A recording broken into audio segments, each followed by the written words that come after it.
Hello, everybody, and welcome back. This is Suspects and Spirits, and I'm your host, Taylor Seraphin. And do you guys remember when I was like, I'm so excited for spring break because I'm not going to do anything? Well, I forgot that I said that, and I took my kids to a skating rink with their cousins, and wow. You ever want to find out the limits of your body? Just go to one of those babies. I am so sore, you guys, so sore. And this was not my first time there. I've been there before. It's just that my body doesn't do things anymore for some reason. I have not been this sore since the slip and slide extravaganza of June 2025. I hurt all over my body. And I mean, skating is a good workout, right? We know this. You feel that burn really good in your hammies and your quads, but also falling. Falling is a good workout too. I ate shit like 3 times. But I will say, one of those times was not my fault. Some guy like flew by me on my right as I was exiting the rink and I almost died. I didn't though. I'm alive. I'm not trying to be dramatic, but I did see my life flash before my eyes. There was a lot happening out there. It was very scary. And one guy out on the rink, oh my gosh, it was so funny. So he was really struggling, like really struggling. It was actually super cute though, because it was a group of friends in their 30s, so like my age, and they just decided to go skating. Super cute, top tier friendship, love it. But this guy was really having a hard time. And he, at one point, I was like skating by them and I heard him say, he was like, if I die here, don't tell anyone it was at a skating rink. I was like, oh man, he's so lucky I'm not one of his friends because I would never let you live that down, even in death. That would go on your headstone, my friend. Uh, who decides that, by the way? I just like out of curiosity, does anybody know who decides what goes on your headstone? Do you have to like write that into your will? Is that something that you have to take into consideration? Like who is in charge of that? I need to know. I'm just curious. Could you guys imagine if I was left in charge of that? The dumb shit that I would put on someone's headstone. Just my love for puns and alliteration and like song and movie quotes would take over. It would just be the most ridiculous headstone. Like if you died in a skating rink, I would absolutely use an Avril Lavigne song because obviously you are not a skater boy. See you later, boy. I'd probably put that on there or something. Something really stupid. Something very embarrassing just for eternity. And I would even use the little 8 in the skater boy, And I would spell it BOI just because, just for shits and giggles. But I really am curious who is in charge of that. Is it like if I go first, does my husband decide what goes on my headstone? Do I need to have that discussion with him? Not that he would listen. He would probably put something stupid on there too. But I mean, hey, you gotta have fun in life and in death, right? I'd just be out here haunting everybody. Could you imagine a haunted skating rink? Honestly, though, if you're not good at skating and you die in a skating rink and then you end up haunting the skating rink for eternity, is that fun or no? What do you think? I mean, I would enjoy the food. There would be endless pretzels and pizza and goodies. They have like Rice Krispie treats and stuff. Guys, come on. The food would be top tier. Who doesn't like a soft pretzel with cheese? But anyways, it was fun. The girls had a good time. Despite falling thrice, I got up and said, I'm fine. Ain't no thing. And then my body was like, it's very much a thing. You need an ice bath, you delusional bitch. Like, what is wrong with you? And now my daughter says, my little one, she said she wants skates for her birthday. So that's absolutely happening. We could all use some practice. And I'm definitely that person that's like, I have like Uncle Rico syndrome, in my friend group and in my family. I know it's been 20 years since I raced anyone in the pool or played a game of softball or zoomed around a skating rink, but I will do it. And I'm just as competitive as I was in my prime. It is both a gift and a curse. So my kids want to skate, play sports, whatever. We have insurance. Let's go. my my poor parents. I was always getting hurt growing up. I played so hard. Always. Just ask my knees. They're real fucked up. I got an ACL and an MCL and all the CLs all torn up in there. So just an accident waiting to happen. Anyways, enough about my Uncle Rico syndrome. Today we are going to be talking about something that feels very paranormal, but is actually it really happened with proof from scientists and authorities. It's just that no one can explain it. Now, of course, I believe in, the stories that I tell, whether it's poltergeists or aliens, but this one is very different than anything else I've covered. And you may know this one, and maybe not. But even if you have heard it, I encourage you to stick around just for fun, And let me know your thoughts cuz it's a weird one, I must say. I don't know where I stand. It's truly bizarre. So, let's get into the bizarre details, shall we? As we know, throughout history, there have been reports of unusual things falling from the sky: fish, frogs, even pieces of meat. Yes, meat, look it up. In many cases, though, there are scientific explanations for these events, but every once in a while, something happens that doesn't quite fit into any known category. And that's exactly what happened in 1994 in a small town in Washington. Now, Washington is known for a few things, right? Constant rain, gray skies, icy roads, and if we're being honest, a certain reputation for dramatic teenagers falling in love with vampires and stringing along very loyal werewolves while making just incredibly poor romantic choices. But what happened this year that we're talking about was stranger than any of that. Honestly, uh, vampires, less weird. You see, instead of rain, hail, or anything recognizable as precipitation, residents reported a gelatinous substance falling from the sky. It was translucent, soft, and unlike anything people in the area had seen before. By morning, it had coated cars, rooftops, and yards throughout the entire town. And at first, it seemed like an odd but harmless event, but that changed pretty quickly because within hours of coming into contact with that substance, people began experiencing symptoms like nausea, dizziness, and difficulty breathing. Oh, and fatigue as well. In some cases, those symptoms lingered for weeks or even months. Animals appeared to be affected even more severely. Several residents reported that their pets became ill and they actually died after exposure to the material, which I really hate. What made the situation even more concerning, though, was that this wasn't a one time occurrence. It wasn't like this stuff fell from the sky one time and then never again. No, no. This substance fell multiple times over the course of about 3 weeks, each time affecting the same general area. And as reports started to spread, local authorities began collecting samples and then sending them out for analysis. But instead of providing answers, the testing only raised more questions. So, how did all of this begin? Like, where do we start? To tell you that, I have to go back in time to a better time, in my opinion, the 90s, particularly Oakville, Washington, August of 1994. The town of Oakville is very small. It has fewer than 700 people, and it's located in Grays Harbor County, Washington. It's the kind of place where nothing much out of the ordinary tends to happen. Very quiet roads, dense forest, and a lot of rain. So, when something unusual did happen in the early hours of August 7th, 1994, it stood out immediately. Around 3 a.m., a strange substance began falling from the sky. One of the first people to notice it was Officer David Lacey, who was on patrol at the time. And at first, he assumed it was just rain hitting his windshield, very common for Washington. But when he turned on his wipers, it didn't clear away. Instead, it smeared across his window, and he couldn't see. So when he got out and he looked closer, it was very clear that this was not water. The substance was, as I said, very gelatinous. It was soft, translucent, and slightly gray in color.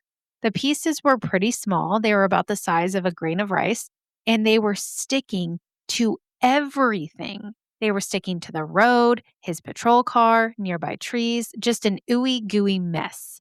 And by morning, it wasn't just him who had noticed. Residents across Oakville stepped outside that morning to find the same material covering their yards, rooftops, and vehicles.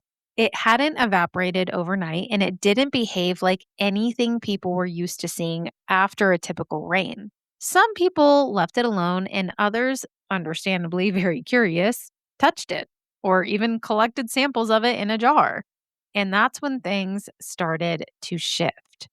Within hours of coming into contact with this substance, people began getting very, very sick.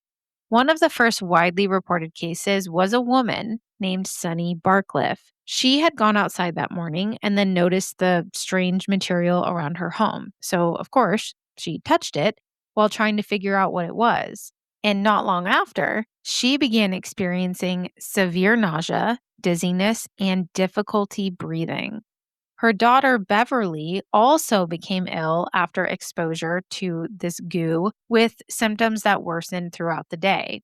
By that evening, Sunny was taken to the emergency room at Grays Harbor Community Hospital, and doctors treated her symptoms. They initially suggested something like a severe inner ear issue, but the diagnosis didn't fully explain what she was experiencing. And I mean, I have kids and I too have, regressed to being 3 years old and gotten ear infections as an adult. But usually with ear infections, you're not like nauseous and dizzy with difficulty breathing. It's just like your ear hurts and you get a fever? So that's a little bizarre. But by that evening, the doctors and everyone in the community were realizing that Sunny was not the only one being affected.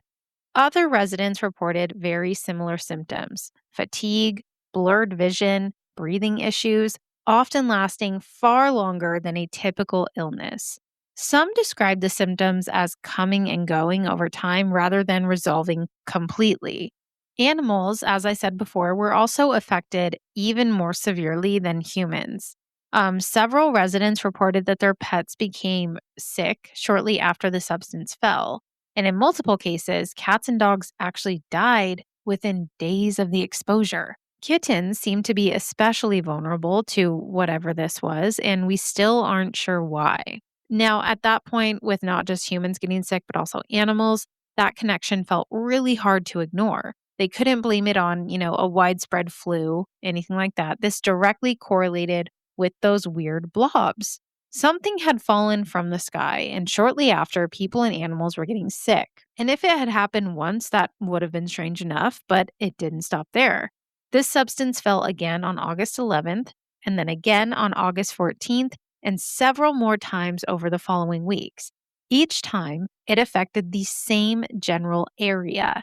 It never really spread over the state. It was just that general area of Oakville, which of course raised even more questions.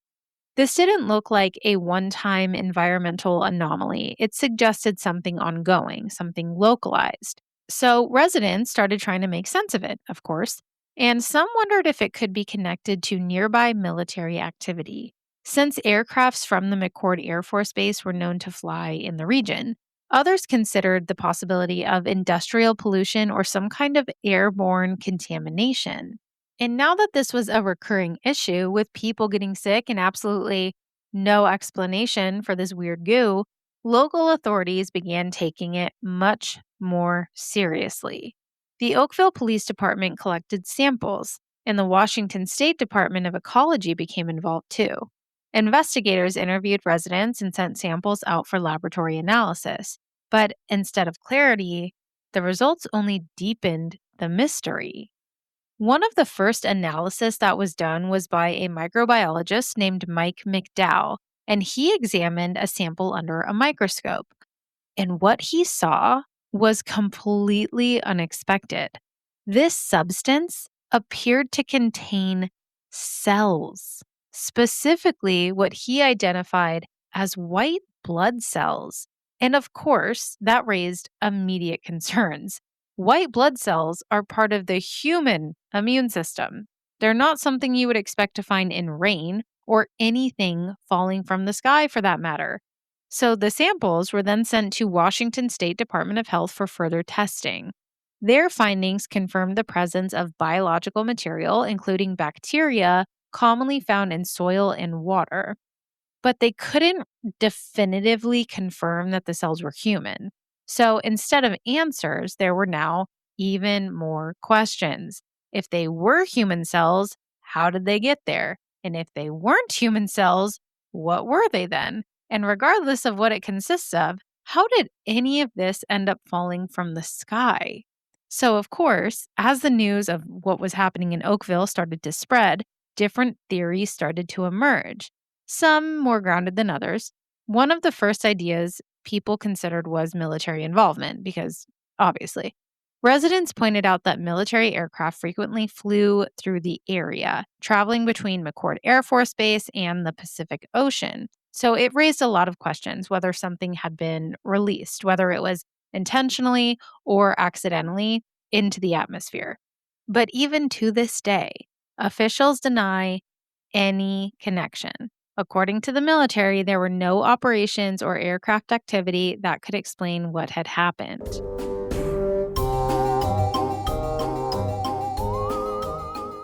I don't know about you guys, but I am such a bookworm. I love a rainy day and getting cozy with a new book. I even love the smell of books. And of course, mystery or thrillers are my go to, but finding the time to sit down and actually read them, that's the real mystery. So, as much as I love the feel and smell of a good page turner, I also love Audible. You can listen to thousands of audiobooks, podcasts, and originals while doing literally anything. And the best part, your entire library goes with you. True crime, paranormal deep dives, thrillers, memoirs, whatever your brain may be craving, Audible probably has it. Start listening today by grabbing your free Audible trial through the link in my show notes. With an Audible membership, you get 1 credit every month to download any audiobook you want to keep for free. Plus, unlimited listening to thousands of podcasts and Audible originals with Audible Standard. So, whether you're driving, cleaning, walking the dog, cooking dinner, or spiraling down a late night true crime rabbit hole again, your next story can go with you. Start a free trial today, download the Audible app, and begin listening in minutes. Just check the link in my show notes to get started. Your next obsession is waiting. We love our pets, but sometimes they act like feral raccoons on a Red Bull binge. Like my pit bull Rizzo, for example. She is 10 years old and still chews like a puppy in the velociraptor phase of doggy development. In fact, one of her favorite pastimes is running up the backyard wall, jumping into the tree, and trying to grab birds or lizards, which is hilarious to watch, but also, please don't bring me the birds. So, if you also have a dog with the energy of a caffeinated raccoon, I found something amazing. It's called the Woof Popsicle. It's basically a popsicle style toy for dogs that you fill with treats so that they stay busy instead of eating things that they definitely should not eat when those zoomies hit. My favorite part is that they have refill pops. So when your dog finishes one and then stares at you like you personally ruined their life, you can just pop another one in. So the next time your dog is behaving like Michael Scott yelling parkour and launching themselves off the furniture and you fear for their safety, give them a little treat to keep them busy. Head to the link in the show notes for the Pupsicle and the refill pops. Your pup will thank you.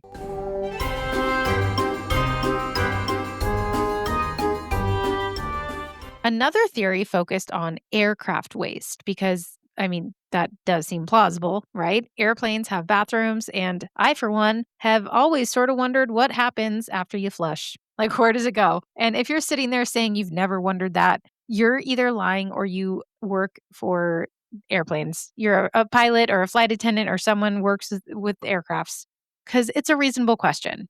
Okay. So here's what I found for my friends who also don't know and wonder. When you go potty on the airplane, it is a myth that the airplanes dump waste in the sky, right? We know that. I don't know who came up with that one. I never considered that theory. Like they're not just dumping their dumps in the air. No air pooping is happening. But the waste that does happen on the plane, it's stored there until the plane lands. There's this vacuum technology that modern toilets use. It's very loud, very high speed. It's like a vacuum system, and it draws the waste into a tank using minimal, if any, liquid at all. And then there's blue ice. So it can happen, it's very, very rare. But if the exterior waste valve leaks, the water mixes with the blue disinfectant and it can freeze at very, very high altitudes, forming blue ice, and then that can break off and melt. And then there's the separation of the waste that happens. There's gray water from sinks that's often discharged through like drain mass, but the fecal and urine waste is completely contained in the dedicated waste tank. So basically, the ground crew service, after landing, they have to deal with that shit, pun fully intended. A lavatory service vehicle connects to the aircraft's waste port and they collect all the waste. taking it to a designated airport facility for disposal. So if you were ever wondering, there you go. That's how that waste is disposed of when you go potty in the sky. Now, there are theories connected to these cosmic Jell-O shots in Washington that were falling from the sky. And the stuff that I referred to as blue ice, that comes from the plane, that was a theory. People thought that maybe that's what this weird substance was, but when they looked into it further, that didn't line up properly either. That kind of waste is typically frozen. Like I said, it's blue in color and chemically treated. The Oakville substance was not frozen, it wasn't blue, and it didn't contain the expected chemical markers that blue ice would have. So this immediately was debunked and dismissed. I, for one, am very glad that's not it because that's gross. There was a more natural explanation proposed as well, and this one is a little more out there. This theory involves jellyfish. I know. I had the same question. I know what you're thinking. So the idea was that water spouts, which are essentially tornadoes over water, could have lifted marine life from the ocean and carried it inland, where it later fell as fragmented material. So basically, they're saying a tornado of water sucked up the jellies and then threw them on the land.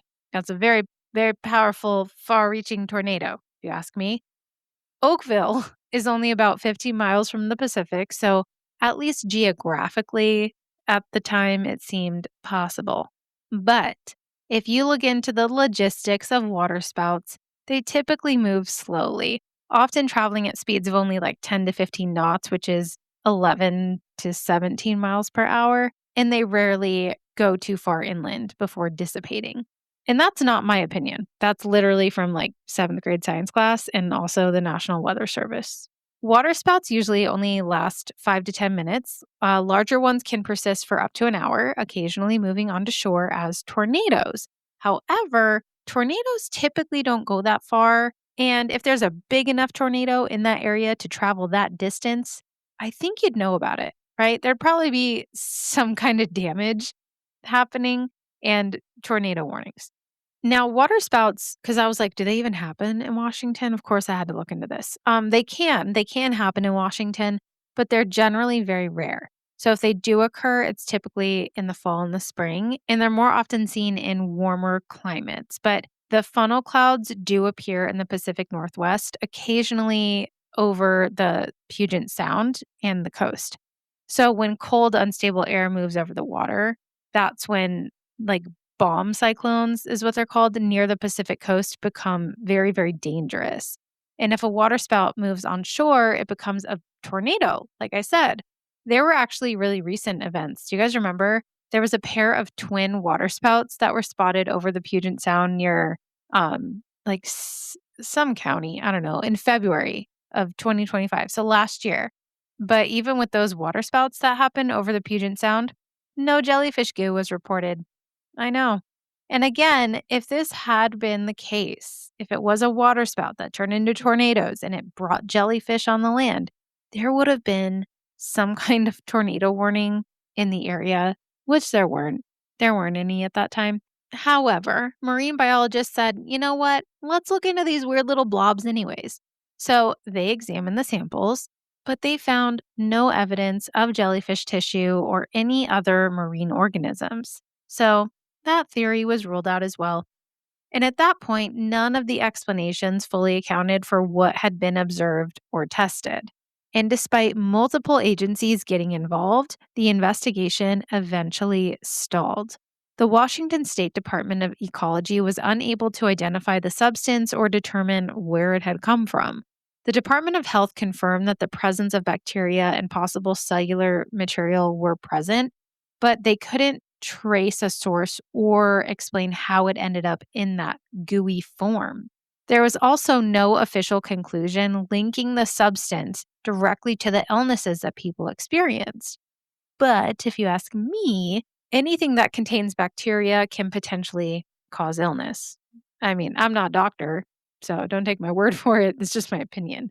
So, without clear cause and effect relationships here, authorities couldn't issue guidance or warnings, and over time, the case just sort of lost momentum.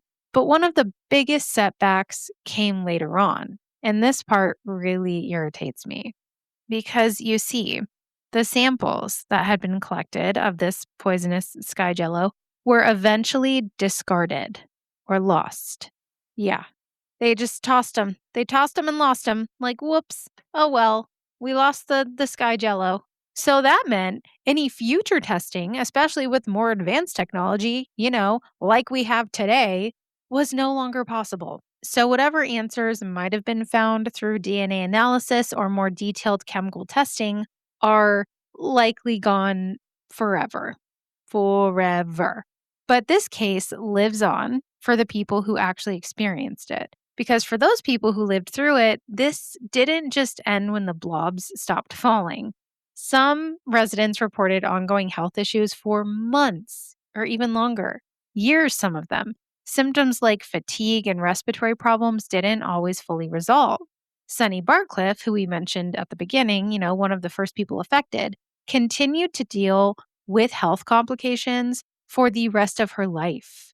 She remained convinced that whatever fell from the sky was harmful and that more information existed than was ever shared publicly. And you know what? Sunny, I agree with you. I agree. Because they don't tell us anything, right? They don't tell us anything. Others in the community shared similar concerns as well. Some believed that the investigation hadn't gone far enough. Others suspected that important details may have been withheld entirely. And whether those suspicions whether those suspicions were justified or not, one thing sorry, whether those suspicions were justified or not, one thing was very clear, and that is that there was no closure at all. It was like being ghosted, or left on red. You're just kind of left in limbo, wondering what the hell that was all about, and then you start asking the universe for answers. Unfortunately, in this situation, the universe did not have answers, but our guy Robert Stack did. Of course he did. Robert Stack knows everything. If there's an unsolved mystery to be solved, Robert Stack is on the case. And in 1997, the case gained national attention when it was featured on Unsolved Mysteries. The episode included interviews with residents, investigators, and scientists, bringing the story to a much wider audience. It also introduced new theories and, of course, new skepticism. Some viewers and researchers argued that the event may have been exaggerated or that the illnesses could have been psychosomatic, meaning that all of the symptoms people experienced were triggered by fear rather than exposure to a harmful substance. Which, I can understand. I can get that. There are some historical events that experts tend to explain away as psychosomatic, but I don't know if I agree with that for this one in particular. And others pushed back on that idea as well. They pointed out that animals had also become sick and died, which would be difficult to explain through psychological causes alone. And yeah, that's where I get stuck too. The animals were affected as well. So, what was going on? You know? And then, regardless of interpretation, there was still the physical evidence, like actual samples that had been tested and confirmed to contain biological material. Even if that exact nature of the material remained uncertain, that's still weird. Over time, additional theories have been suggested. One involves the idea of biological testing, specifically undisclosed experiments conducted during or after the Cold War. And there is some historical precedent for this, including documented cases where bacteria were released over populated areas to study dispersal patterns. However, there is no direct evidence connecting those programs to Oakville. Like I said, though, they don't tell us anything. So, who knows?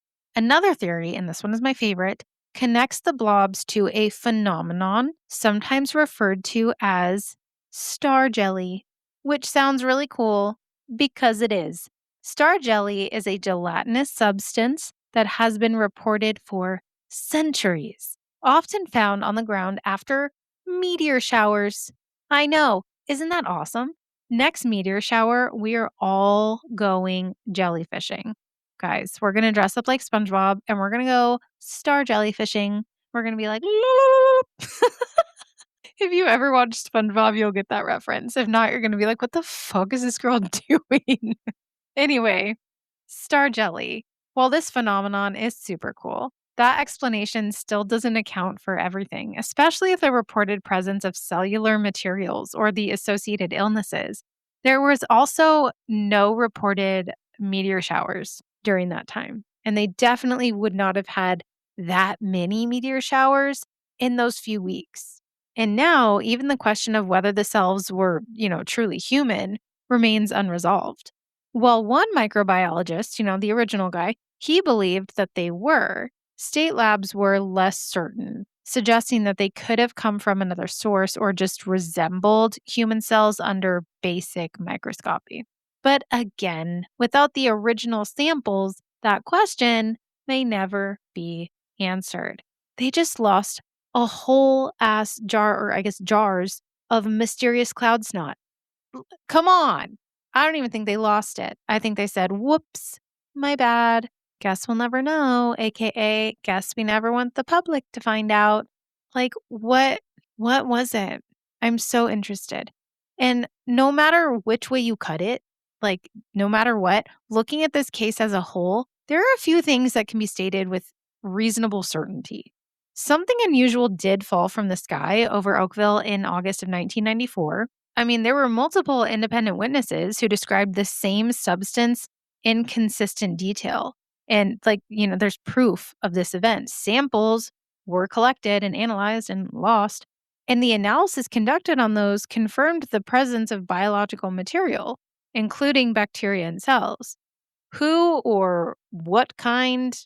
Again, we may never know. We also know that people became sick after exposure and animals died in the days that followed. And despite investigation by multiple agencies, no definitive explanation was ever established. So here's what I want to know. What was the substance? Where did it come from? Was it natural? Was it industrial? Was it something else? And were the illnesses directly caused by exposure, or was that connection never fully proven? Because it seems kind of like some people say it is and some people say it wasn't. Was it aliens? Like that would be my next go-to, naturally. Or I mean, did God just have a cold? Did this guy sneeze and then they all caught a virus? Why was it just in that area? Why didn't we get any weird sky jelly of doom in Arizona? It's so bizarre. But today, Oakville, which is known for this phenomena that happened, it's still a quiet little town, and nothing like this has ever been reported there again. Not since 1994. Life has just continued, and for many residents, the incident has become more of a story than an ongoing concern. But the lack of explanation still brings people back to the story. This is one of those rare cases where something was clearly documented, witnessed by residents, examined by authorities, tested in laboratories, and still no one can fully explain what happened. It's a mystery. And that, my friends, is the story of the cosmic Jell-O shots that rained over Oakville in 1994.